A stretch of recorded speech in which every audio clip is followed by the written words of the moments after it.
Thank you. আমাকে নিয়ে যত আপনারা গসিপ করবেন তত আমার জন্য শুভ, কারণ বিখ্যাত অপু বিশ্বাসের কুখ্যাত চেহারা ভাই, সেই ঠান্ডা পড়ছে। এই ঠান্ডার মধ্যে অপু বিশ্বাসের যারা ছেলে ভক্ত রয়েছে তাদের কি অবস্থা আমি জানি না। কে কোথায় কোন অবস্থায় রয়েছেন অপু বিশ্বাসের এমন চেহারা দেখার পরে তারা কমেন্ট করে জানাবেন। সেই সাথে সাথে ভিডিওটা একটু শেয়ার করবেন।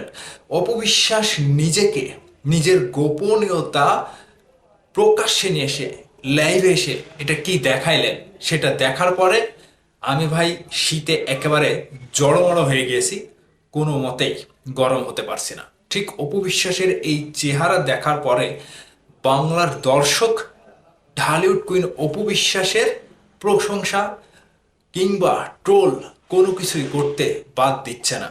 হঠাৎ করে অপু বিশ্বাসের লাইভে এসে নিজের সুন্দর চেহারাটা প্রকাশ্যে নিয়ে এসে মেকআপ ছাড়া যে তিনি কতটা সুন্দরী সেটা প্রকাশ করার পরে সোশ্যাল মিডিয়ায় ঝড়। ঠিক অপু বিশ্বাস একটা প্ল্যান বাস কিংবা খুবই প্ল্যান করে নিজেকে আলোচনায় রাখে।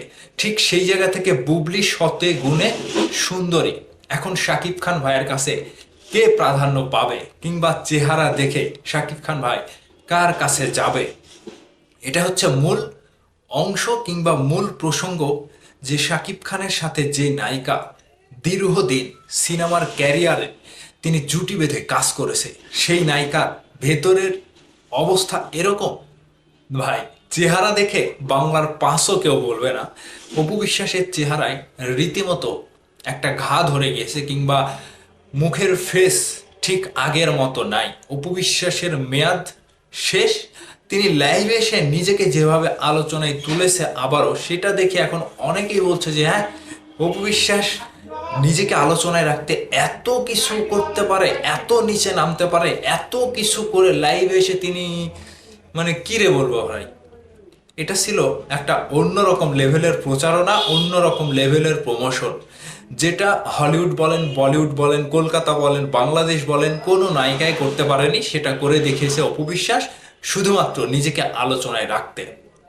আমি চিন্তা করে ফের পাচ্ছি না যে অপু বিশ্বাস যে সকল শোরুম উদ্বোধন করে কিংবা যে সকল কাচ্চি ডাইন উদ্বোধন করে, সেই সকল জায়গাতে মানুষ যখন খেতে যাবে তখন অপু বিশ্বাসের এই চেহারাটা কি মনে পড়বে না?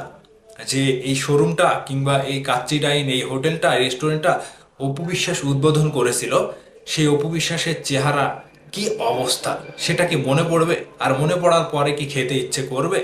যেহেতু অপু বিশ্বাস নিজেই বলেছে আমাকে নিয়ে ট্রোল করেন আপনারা, কন্টেন্ট বানান, আমি আলোচনায় থাকবো, ঠিক অপু বিশ্বাসের কথাটা তো রাখতে হয়।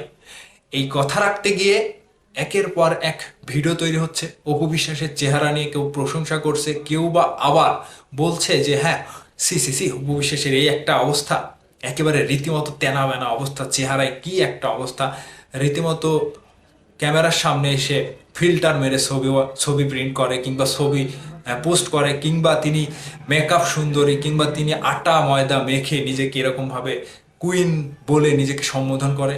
সেই বিখ্যাত অপুর কুখ্যাত চেহারা এটাই প্রকাশ পেল। তিনি কি জন্য আসলে এটা প্রকাশ করলেন নিজের ইচ্ছাকৃতভাবে? ওই যে কথাই তিনি বলে দিয়েছেন যে হ্যাঁ, আমাকে নিয়ে ট্রোল করেন, আলোচনা করেন, আমি প্রমাণ করে দেই যে হ্যাঁ, আমি সারা বছর নিজেকে নিয়ে আলোচনায় থাকি। ঠিক এই বিখ্যাত নায়িকার কুখ্যাত কাজ কাম দেখে ভাই রীতিমতো তার ছেলে ভক্তরা অবসর নিচ্ছে যে না, আর অপু বিশ্বাসের ভক্ত হওয়া যাবে না। তার যে চেহারা ধরন, তার যে চেহারার যে সুন্দর মানে কুখ্যাত একটা ব্যাপার, সেটা দেখে আর ভক্ত হিসেবে নিজেকে বলতে ইচ্ছে করছে না যে না, এতদিন আমরা অপু বিশ্বাসের কাছ থেকে শুধু ধোকাই পেয়েছি। ফিল্টার মেরে তিনি রূপ দেখায়, সুন্দরী তো দেখায়, সেই জায়গা থেকে মেকআপ বিহীন, ফিল্টার বিহীন অপু বিশ্বাস একেবারেই আর বলতে ইচ্ছে করছে না।